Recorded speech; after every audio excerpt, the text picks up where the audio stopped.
Ok, ¿cómo están? No sé si ya vieron el video anterior, que es una lectura.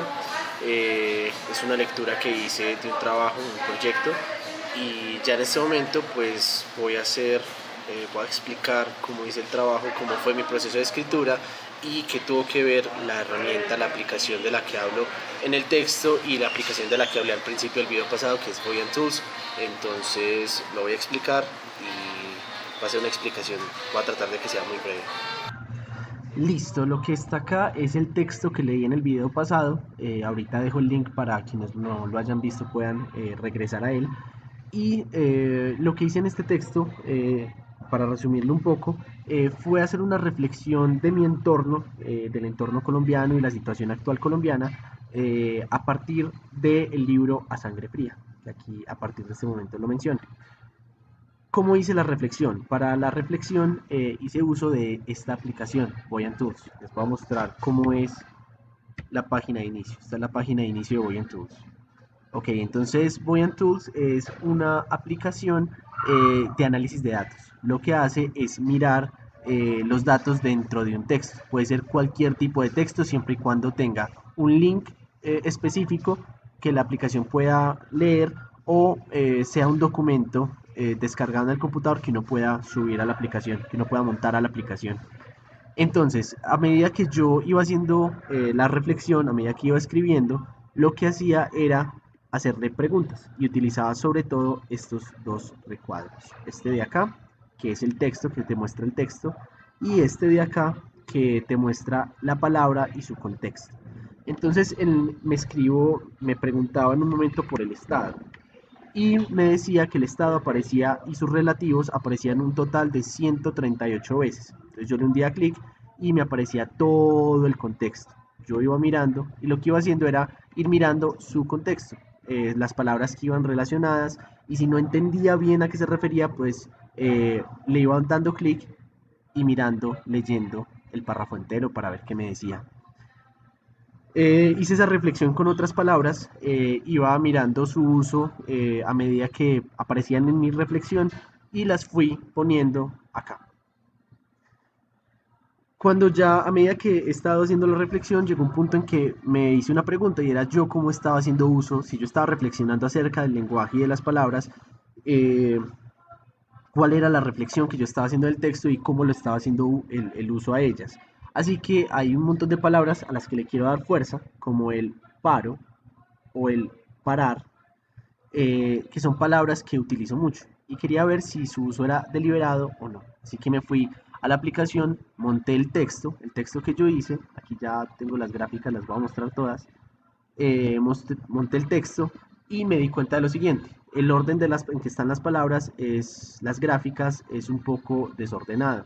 Así que intuí que en algunas de ellas estaba haciendo un uso o deliberado o no estaba siendo muy consciente de dónde ponerlas.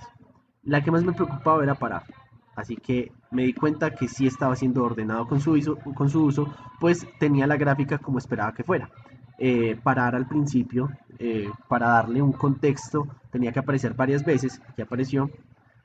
En el cuarto segmento del texto hay un momento donde me reflexiono mucho acerca de lo que es parar, de lo que era para mí parar o de la forma en que puedo parar, así que también debía estar en la parte de arriba. Igual a medida que iba avanzando el texto, había otras reflexiones que iban siendo pertinentes y el uso tenía que ir disminuyendo. Ya lo que sigue en el resto del texto es que la palabra parar nuevamente suba en la gráfica, ya para darle cierre a toda la reflexión, para terminar de darle esa fuerza que quería darle. Otra palabra que le estuve dando el uso, que me aseguré de que el uso también fuera aumentando de a poco, fue la palabra no, una negativa.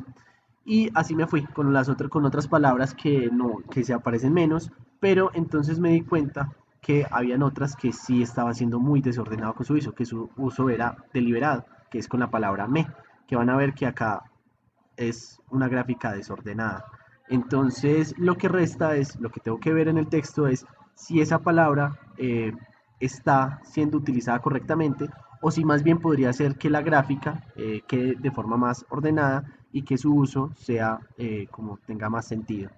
Eso fue principalmente lo que hice y y esa fue la forma en que utilicé una herramienta digital para un texto, digamos, de humanidades o en este caso de literatura y de reflexión personal. Les mostraré después el texto cuando lo tenga listo, lo subiré a la plataforma, aún le falta bastante, pero esto es lo que llevo y espero que cuando lo lean lo puedan disfrutar. También quiero aprovechar para responder una pregunta que me hicieron en Humanidades Digitales y es ¿qué cambios o retrocesos suceden en el estudio de las humanidades cuando incluimos herramientas digitales? Bueno, las humanidades en sí se dedican a estudiar todo aquello que venga de la creación del hombre. Entonces no son solo los campos humanísticos, no solo estudian lo que llamamos ciencias humanas, que son literatura, filosofía, psicología, etcétera, sino que pueden abarcar muchos otros campos de acción, como son la arquitectura, las ingenierías, etcétera, porque todas tienen que ver con la creación, de cierta forma tienen que ver con la creación desde el punto de vista humano. Las herramientas digitales lo que nos permiten en el campo de las humanidades es ampliar nuestra visión del mundo, ampliar en muchos sentidos, desde hacerlo crecer, por ejemplo desde las redes sociales poder entender como un panorama más abarcador con muchas otras poblaciones, tener acceso desde un punto geográfico específico sobre otro punto geográfico y hablar con personas de otras partes. Y desde incluso ya eso es de una perspectiva macro, desde una perspectiva micro nos permite acercarnos más a las cosas y entender lo que tenemos al frente de otra forma. Sirve como una especie de lupa, eso es una palabra que utilizó hace poco un profesor hablando sobre humanidades digitales, nos puede utilizar como una lupa para ver aquello que nuestros ojos o que nosotros mismos no solemos percibir. Entonces, en el campo de las humanidades, por ejemplo, en el texto de Boyan Tools, lo que yo hice fue ampliar la visión sobre las palabras, sobre el lenguaje utilizado en el texto y pude hacer esta reflexión de cuántas veces se repetía una palabra. Algo que en otro tiempo me hubiese tocado seleccionar palabra por palabra e irlas contando yo con un cuadernito, escribiendo cada palabra cada vez que me la encontraba. En cambio con la aplicación se facilitan muchos procesos y se pueden entender muchas cosas, se pueden como entender la forma del uso del lenguaje, es una, y otros datos. En este momento lo estoy hablando desde Boyan Tools. Hay muchas otras herramientas, como por ejemplo está la herramienta de Ice Cream Screenshot, que me permite grabar la pantalla y mostrarle a las personas lo que yo veo en mi computador y permitirme como explicar. Entonces es una herramienta que pude utilizar para explicar lo que hice. Es una herramienta que, si bien puede no parecer muy extraña, en realidad es algo que antes no se podía hacer y que ya sí podemos mostrar nuestras pantallas, mostrar las aplicaciones que tenemos, mostrar los procesos que hacemos dentro del computador, algo que antes no se podía. Entonces creo que las herramientas digitales nos permiten ampliar esa visión, pero también desde el punto de vista del retroceso, es algo que hemos hablado en la clase de humanidades digitales, es que el retroceso viene desde el uso que se le den a esas herramientas. Entonces, si nosotros nos dedicamos solo a depender de las herramientas para poder hacer un solo análisis, en este caso un análisis hermenéutico, si dependemos de una herramienta digital para hacerlo, pues entonces estamos teniendo un retroceso, porque en el momento en que no tengamos la aplicación no vamos a poder saber qué otras cosas podemos hacer. Entonces creo que es un balance entre utilizar las herramientas como una ayuda extra, pero no como una base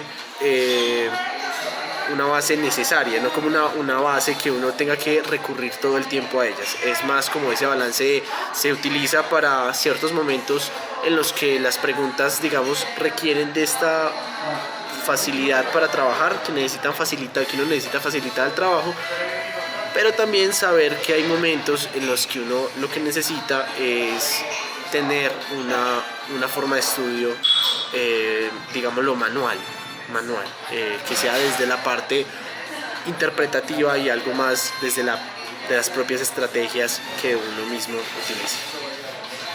Eso es todo. Espero que este video, no sé para qué le sirva a otras personas. A mí, por un lado, me sirve para poder graduarme. Por otro lado me sirve porque pues es un aprendizaje extra que estoy teniendo y también es para aprender un poco de lo que hice y organizar mejor las ideas como lo he hecho en otros videos. Entonces ya saben, cualquier cosa sirve, cualquier comentario constructivo es bienvenido porque ayuda como a aprender, y si tienen alguna bibliografía que piensen al respecto de humanidades digitales, me sirve mucho, y creo que voy a seguir hablando de este tema más seguido porque no conecto demasiado con lo que es humanidades digitales, pero sí es un tema en sí. Estudiar las humanidades digitales, aunque suene contradictorio, me pareció interesante, un campo de estudio interesante para criticar de manera constructiva y destructiva. De las dos formas se puede criticar. Si alguien tiene referencias al respecto, me sirve mucho, y gracias por todo.